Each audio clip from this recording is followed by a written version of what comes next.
Welcome, dear students, as I'm continuing the topic haploid, dihaploid, double haploid, its uses. Now this is part 2, part 3. I mean, this is part 3.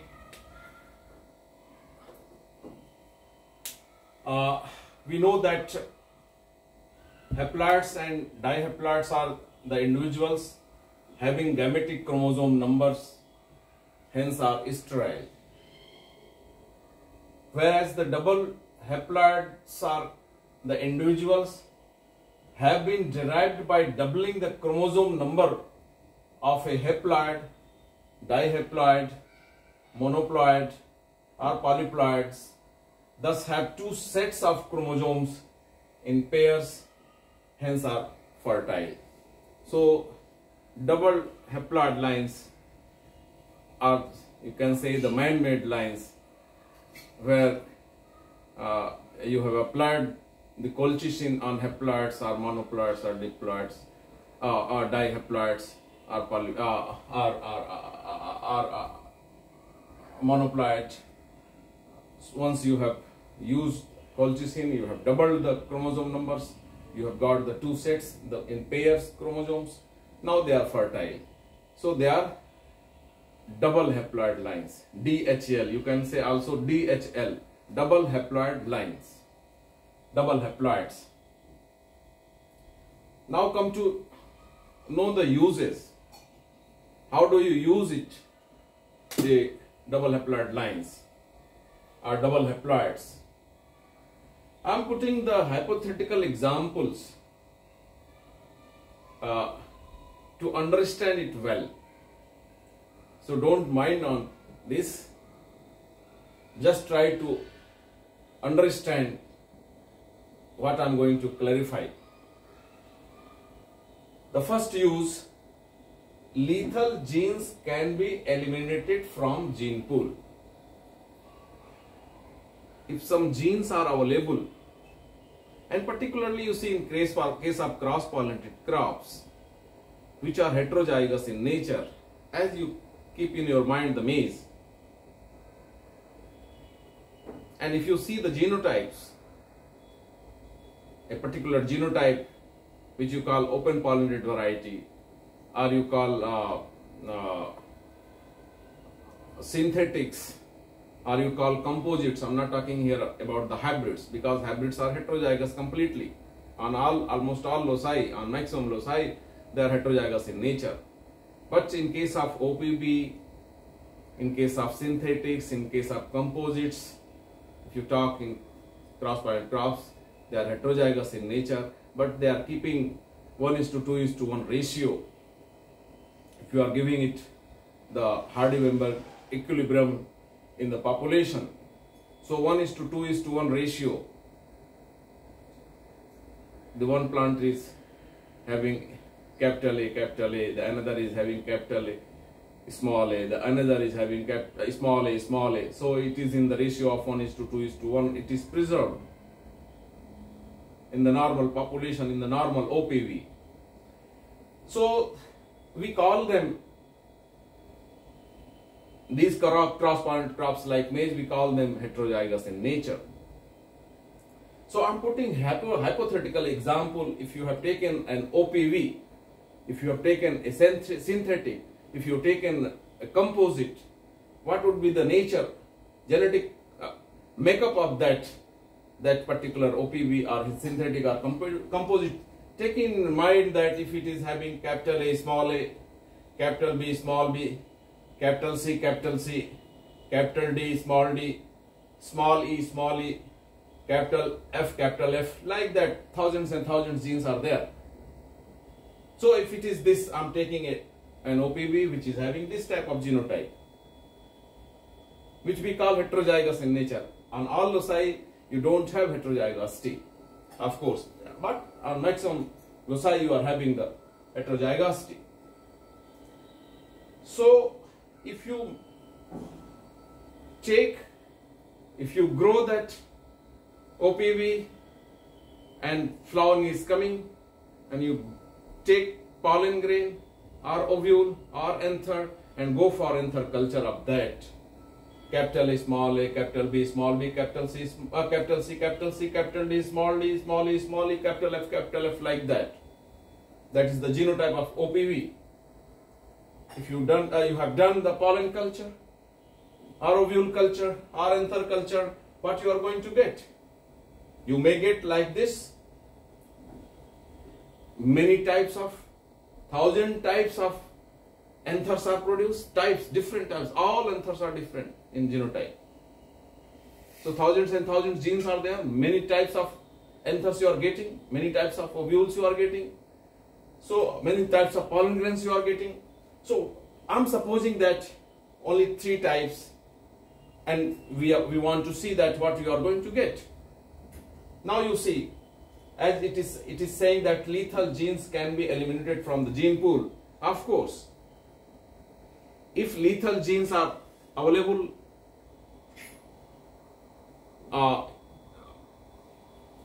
in recessive nature, so they are protected here. If you see, if a small b, if a small d, if a small e, if a small a, all together are coming, if they are coming in homozygous condition, that particular plant is dying because of the lethal genes. Suppose they are the lethal genes, but they are the lethal genes, but they are here, they are protected.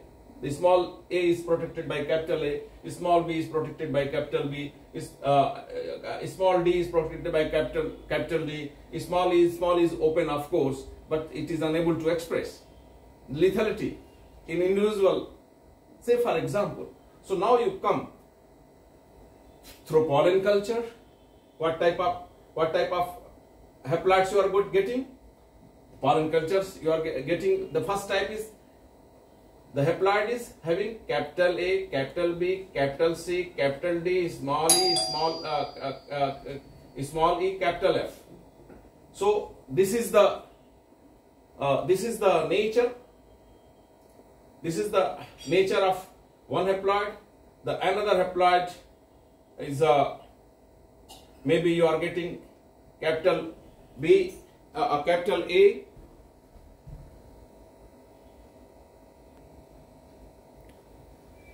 So the another haploid you are getting capital A, small b, small c, small d, small e, capital F, the another haploid.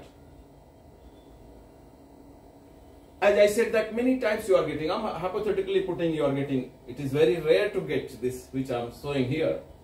Of course, many types, you assume that, the combination, you know that.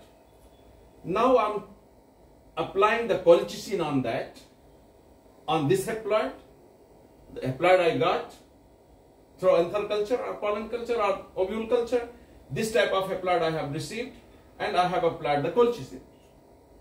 So if you have applied the colchicine, now it has become doubled haploid lines. Capital A, capital A, capital B, capital B, capital C, capital C, capital D, small e, capital F, capital F. Of course, this lethality you are not getting here. But this is very rare combination which I have shown you here. But in many cases you are going to get this type of haploid which is having capital A, small b, small c, small d, small e, capital F, the haploid. If you are treating colchicine here for chromosome doubling, what you are going to get? Capital A, small b, small c, small d, small d, small e, capital F. Now these are coming in lethal state and dying. BB, CC, DD, EE, all QTLs, or you can say the genes, are coming in open state and they are expressing the lethality, and that particular double haploid will die. So this is this can be said that you are going to eliminate the lethal genes in a particular case, as you are going to get this, all lethal genes are eliminated here. Of course, it is very rare to get this combination. Of course, but in many cases you can avoid many recessive alleles, like where you are avoiding here. Likewise, many lethal alleles can be eliminated quickly through this double haploid technique. So this is first use. The second use you come. This is very important. This, if you are willing to develop a new variety in cell-pollinate crops, particularly in case of cross-pollinate crops too can be done. What you are going to do here? Early development of new varieties. As you know that if you are going to develop a new variety, it is going to take 7-8 years to stabilize, to come to homozygosity. Then you are going to test it for many years at your station, then for many years throughout the country. So it is taking all around 14-15 years. So how you are going to get how you are going to develop earlier the new variety? Through double haploid lines, through double haploid technique, the haploid, di-haploid or double haploid technique, whatever you say. I am putting a hypothetical example. If you are doing in rice, what you do? You choose the parents, 2 different parents, and you are trying to get new variety out of that by hybridization between 2. You have selected 2 rice varieties. One I am taking HUR Hindu University rice 917, which is becoming very popular among the farmers nowadays, developed from BHU.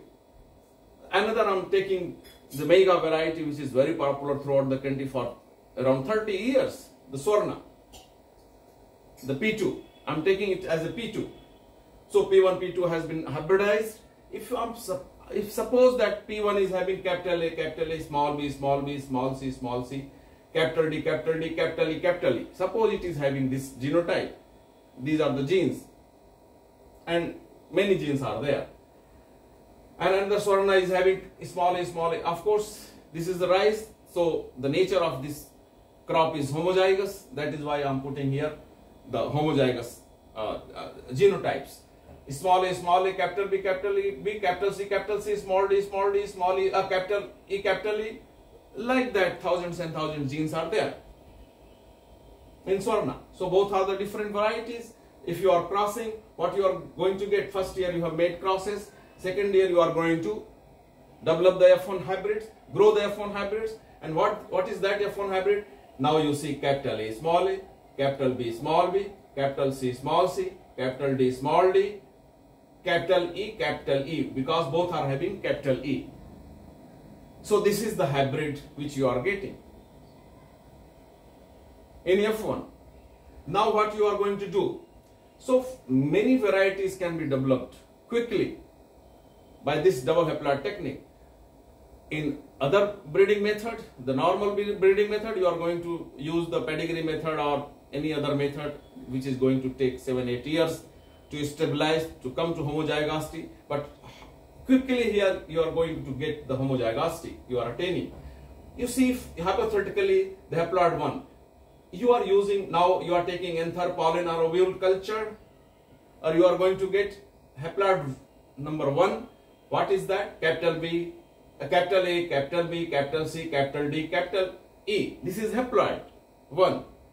Small a, small b, capital C, small d, capital E. This is haploid 2. Capital A, small b, small c, small d, capital E. This is haploid 3. Likewise, thousands and thousands of haploids you can develop from this cross. Now what you are going to do? Now you go to doubling by colchicine, you develop this haploid 1 into double haploid line 1. Now you see the doubling chromosome by colchicine application. What you are going to get? Capital A, capital A, capital B, capital B, capital C, capital C, capital D, capital D, capital E, capital E. Yeah, of course it is rather impossible to get all the homozygous genes in one individual. but hypothetically I'm putting it. So now you have got the double haploid new type 1. From second haploid, what you are going to get? Capital small a, small a, small b, capital C, small d, capital E. This is another second double haploid line. Now third, capital A, small b, small c, small d, capital E, like that. You are going to get the DHL3, double haploid line third. Likewise, hundreds, thousands double haploid lines you are getting, and all are, because of the double haploid line, all are homozygous quickly. In second year itself, you are going to get the homozygous line, which you are getting in 7th or 8th year in normal breeding procedure. So you have reduced the timing. Now you test all these DHLs, double haploid lines. If it is superior to, of course, this will be 100% superior if you are getting this. This is hypothetical. If you are getting 100% confirm that this is going to give better than both the parents and then all the parents, which is a rare combination, rarest you can say. You cannot get it. Of course, you can try. So these are the combinations if you are getting. So in general, it takes 7 to 8 years to get homozygous lines after hybridization, whereas here it is taking only 2 years. So these are the two uses. For other uses, I am coming in next video. Thanking you very much.